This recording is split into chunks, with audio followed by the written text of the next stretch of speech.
y toda mi vida transcurrió con el peronismo, me resulta bastante fácil y natural pensar en las continuidades de algo que me ha acompañado y no tan fácil pensar en sus cambios. No obstante, no hay dudas de que 1983 marcó el comienzo de una etapa muy diferente en la política argentina y consecuentemente en el peronismo. La democracia que se instauró por entonces fue novedosa y muy distinta de lo que habían sido nuestras experiencias y tradiciones democráticas previas, entre las que estaba la del primer peronismo. Lo de 1983 fue una construcción y no una reconstrucción. ¿Qué consistía lo nuevo? La novedad estaba en una democracia fuertemente anclada en las instituciones de la Constitución y en la ley. Una idea constantemente fortalecida por el magisterio presidencial, que en Argentina es muy importante. También era novedoso el entramado entre democracia y pluralismo, el reconocimiento del valor de la diversidad y de la deliberación y el fortalecimiento de los espacios e instancias institucionales donde el pluralismo se desarrolla. Otra novedad era la muy eficaz convocatoria a una ciudadanía consciente y activa, presente tanto en la calle como en la opinión y en el comicio. Lo que daba sentido y unidad a toda esta propuesta, la clave de este conjunto, era la afirmación de la potencia de la democracia, construida en espejo, me parece a mí, con la potencia, en este caso maligna, de la dictadura que se estaba dejando atrás. La propuesta fue formulada por Raúl Alfonsín y fue sustentada por su acción de gobierno. Su coherencia y la adecuación de su propuesta con las expectativas generadas en la mayoría de la gente por el derrumbe militar explican los triunfos electorales de 1983 y 1985 y también explica el predominio del radicalismo en la opinión en esos años. Muchos creímos, que se había establecido definitivamente un nuevo sistema de creencias políticas en la Argentina y que quien quería competir políticamente debía adaptarse a este nuevo sistema. En 1983 el peronismo no percibió la magnitud de este cambio. Se mantuvo en sus viejas propuestas y fue derrotado por primera vez en una elección presidencial. Toda una experiencia. En esta elección mostró en sabido un estilo político perimido, evocado permanentemente con la quema del cajón por Herminio Iglesias, un estilo desgastado y repetido ritualmente, aunque a veces con esas equivocaciones significativas como la de Deolindo Vittel, candidato a vicepresidente, que dijo que en la opción entre liberación o dependencia nosotros elegimos la dependencia.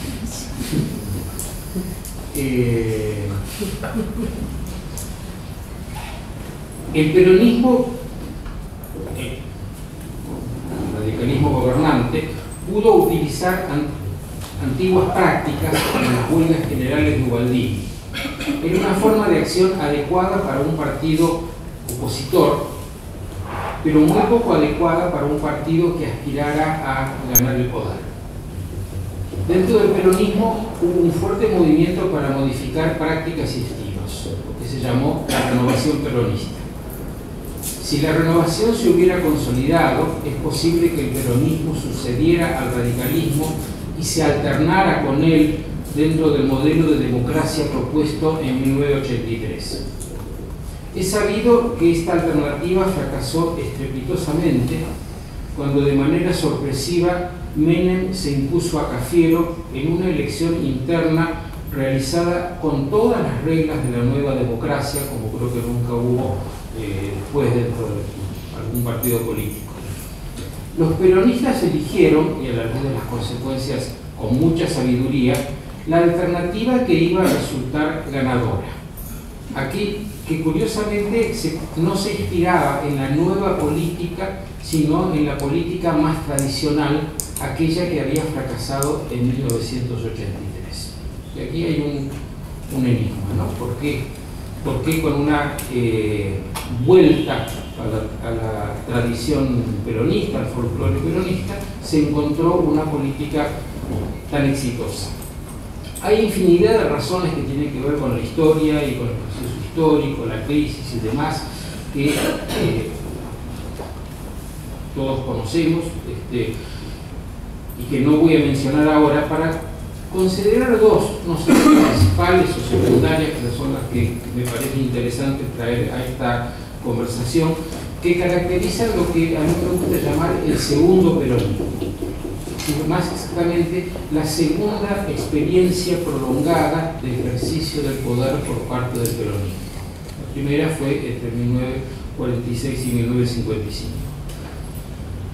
En primer lugar, yo creo que los peronistas advirtieron la escasa constancia. Esto de advirtieron siempre suponer una conciencia de los actores que los historiadores siempre cuestionamos, pero digamos los peronistas advirtieron la escasa consistencia de esa postulada nueva ciudadanía sustentada en la democracia de 1983.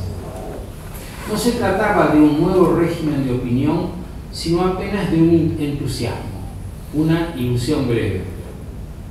El impulso que movilizó a mucha gente en 1983 se fue rompiendo visiblemente a medida que se constataba que el gobierno que la encarnaba, y más allá de otros muchos méritos que tenía, carecía de potencia. No podía cumplir con lo que prometió, y peor aún, la situación se le escapaba de las manos. También me parece que advirtieron la profunda transformación que estaba experimentando la sociedad, que se insinuó en los 80 y se desplegó plenamente en los 90.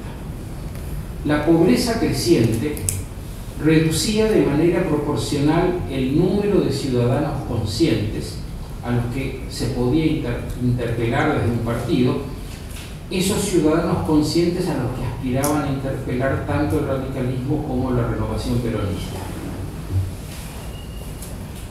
Una segunda explicación me parece que nos lleva a que los dirigentes peronistas percibieron la honda raigambre que tenía el antiguo imaginario democrático populista,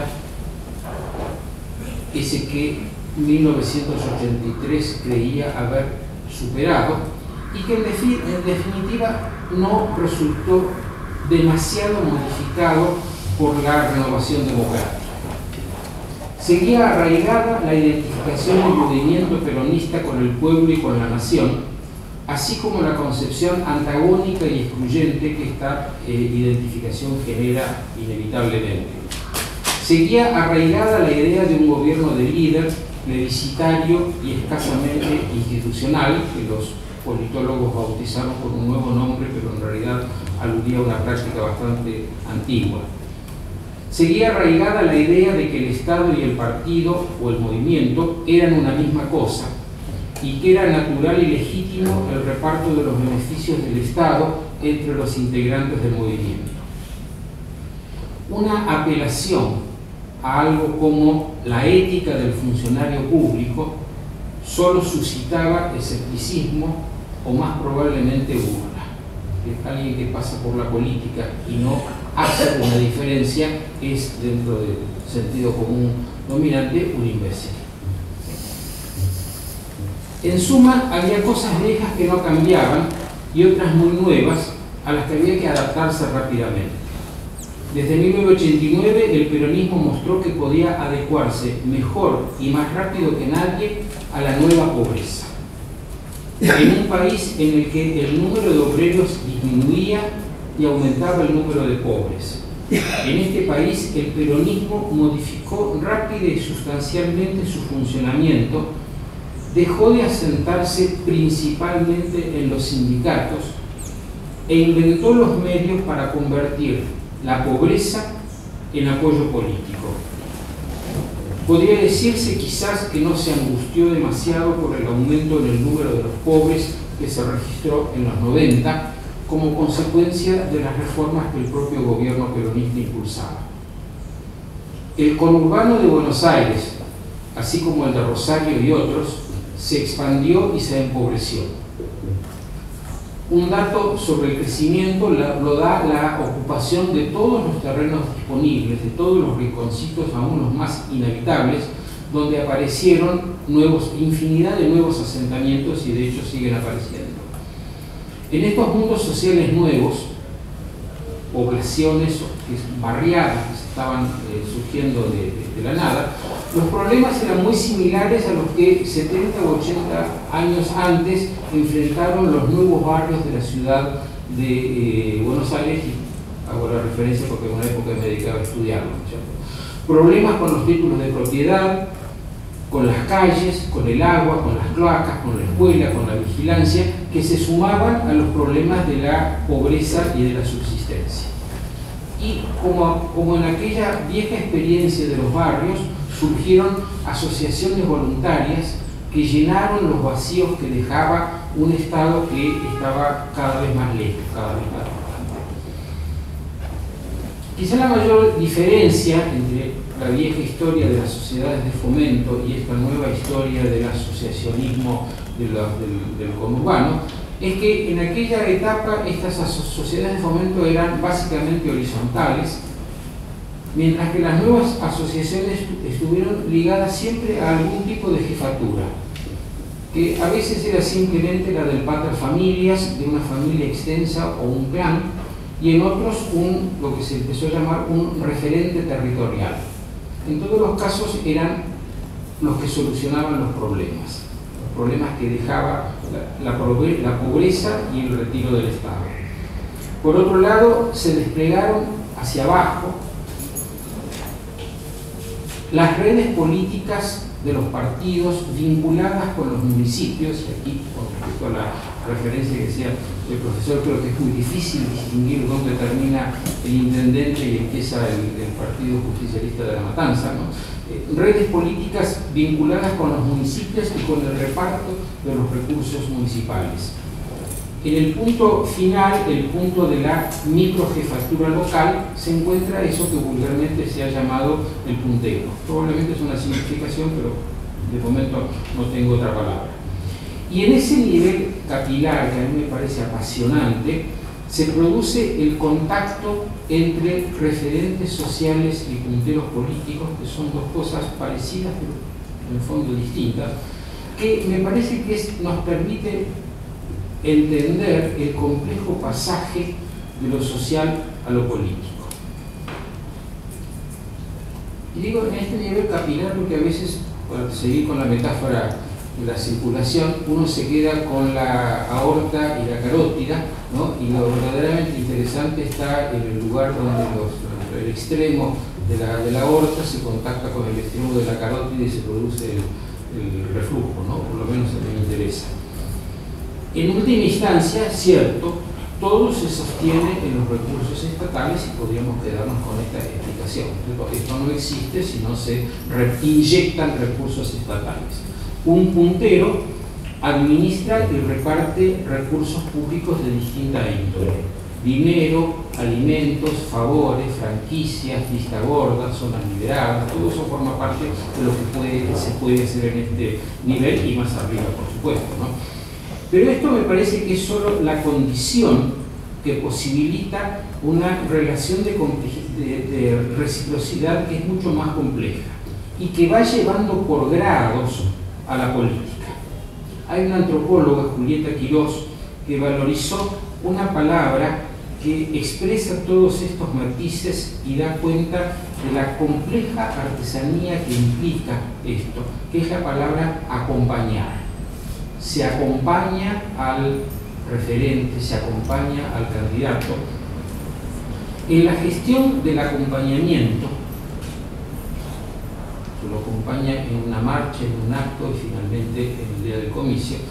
En la gestión del acompañamiento, indudablemente el hecho de que unos y otros sean global y genéricamente peronistas, hasta donde esto significa algo muy preciso hoy, es importante.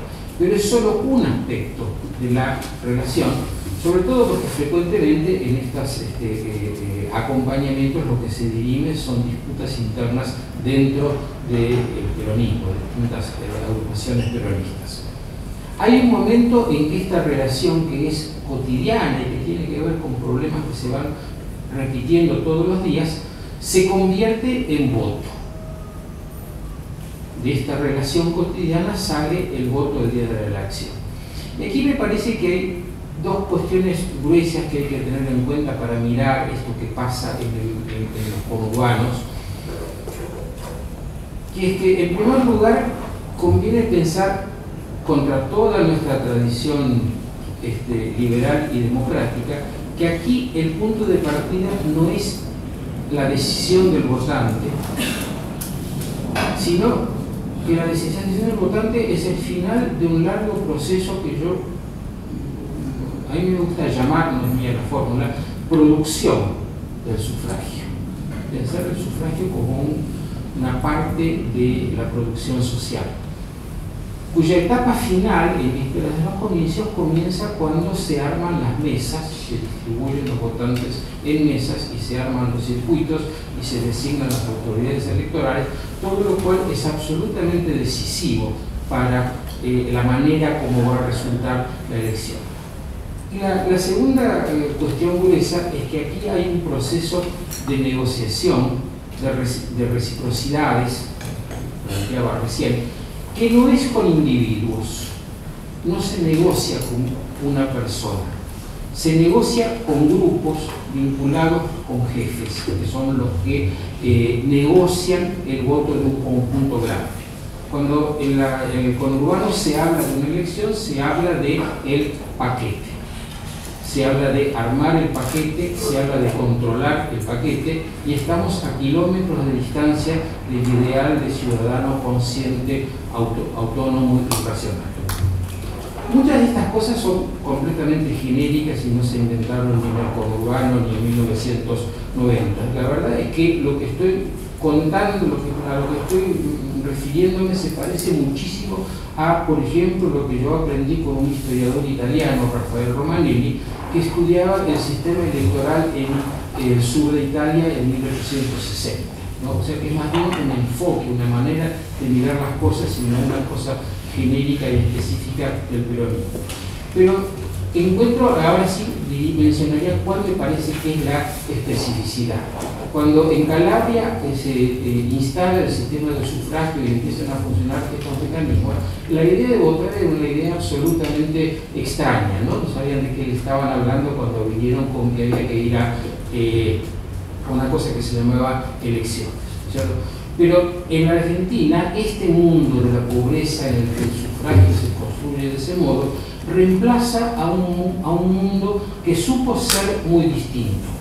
Un mundo donde sí había ciudadanos y un mundo donde además había sindicatos con toda la capacidad de organización de la vida y de la experiencia que tenían los sindicatos, y en ese mundo nació el peronismo. Y ese es el punto al que quería enfatizar. Lo que hizo el peronismo después de la experiencia de la derrota de 1983 fue adecuarse a un mundo distinto al cual al mundo del que había funcionado, percibió los cambios, aprendió a moverse allí y lo hizo mucho más rápido y mucho mejor que cualquier otro partido político de la época. El profesor recordaba decir que en el 80 no estaba nada escrito. Me parece una observación admirable, ¿no? Porque nos recuerda, bueno, acá hay gente que está inventando o perfeccionando las artes para una nueva realidad, ¿no? El único comparación fuera del peronismo que se me ocurre, y no lo sé, pero me gustaría saberlo, es la manera como opera el Partido Socialista en Rosario, ¿no? Sospecho que de una manera no tan diferente de la del peronismo. La segunda gran adaptación del peronismo post-1983 que quiero considerar se refiere al discurso, es un ámbito bastante diferente. Una de las cosas que vertebra al peronismo es su fidelidad a un discurso que, de una manera un poco gruesa, llamamos populista, que en Inglaterra en el siglo XIX se llamaba radical, ¿no? Este discurso constituye una de las vertientes de la tradición democrática, una de las varias, ¿cierto? Que es aquella vertiente que se ha desarrollado desde Rousseau en adelante con escasa o nula contaminación con el pensamiento liberal, corriente democrática pura, ¿no? Esta manera de entender la democracia parte del supuesto de que hay un pueblo unido, de la unidad del pueblo, enfrentado con los enemigos del pueblo que habitualmente están, se dice, enquistados en el poder. Enemigos del pueblo en el poder, pueblo afuera del poder. El pueblo es uno, unívoco y homogéneo, y todas las diferencias, tensiones y conflictos dentro de él se subordinan a esa unidad esencial. Fuera del pueblo solo están sus enemigos. Cambian los nombres, pero la figura retórica es firme, no cambia, ¿cierto? Ese enemigo del pueblo está instalado en el poder. La palabra poder es una palabra sumamente evocadora, y desde el poder se construye el dominio, se construye la dominación política y la riqueza, y se funda la desigualdad y la dominación. Y señalo que esto es una idea muy diferente de la que desarrolló Marx, ¿cierto? También piensa que desde la sociedad se construye la desigualdad y finalmente el poder es la expresión. Esta idea es muy propia del radicalismo del siglo XIX. La idea que tenían, por ejemplo, los caratistas es que la clave está en el grupo que se instala en el poder. Pueblo y antipueblo son así dos figuras clásicas de la retórica populista. Y en esa retórica vivió cómodamente el peronismo instalado en el lugar del pueblo. El pueblo popular en primer lugar, pero también todos los otros segmentos del mundo popular que podían incluirse, como por ejemplo la burguesía nacional, cuyo antagonismo no llegó al punto de que fuera necesario ubicarla en el espacio del antipueblo. Y así, y ahora llego a qué pasó con esto en 1983. Desde 1983 el discurso peronista, hasta el 99 obviamente, ¿no?, atenuó la violencia de la antinomia. La condena del adversario se morigeró, pero sin renunciar a esa caracterización ni a las prácticas políticas que la confirman y la ratifican. Lo que en el peronismo clásico fue la promoción simultánea de los trabajadores y los humildes, lo que en el peronismo de los 70 fue la exaltación del pueblo revolucionario, en este segundo peronismo que se arma en la segunda mitad de los años 80, el pueblo se transformó en el pueblo que acompaña, como decía recién con esta palabra tan adecuada, cuya fidelidad se mantiene con un extendido sistema de reparto de recursos estatales. Pero, y aquí viene lo que me desconcierta, lo llamativo, ¿no? A la vez, sin perder esta base discursiva, que es la base, que es el fundamento de su éxito, el peronismo de los 90 asumió con gran entusiasmo el discurso de la reforma del Estado, la privatización, la liberalización.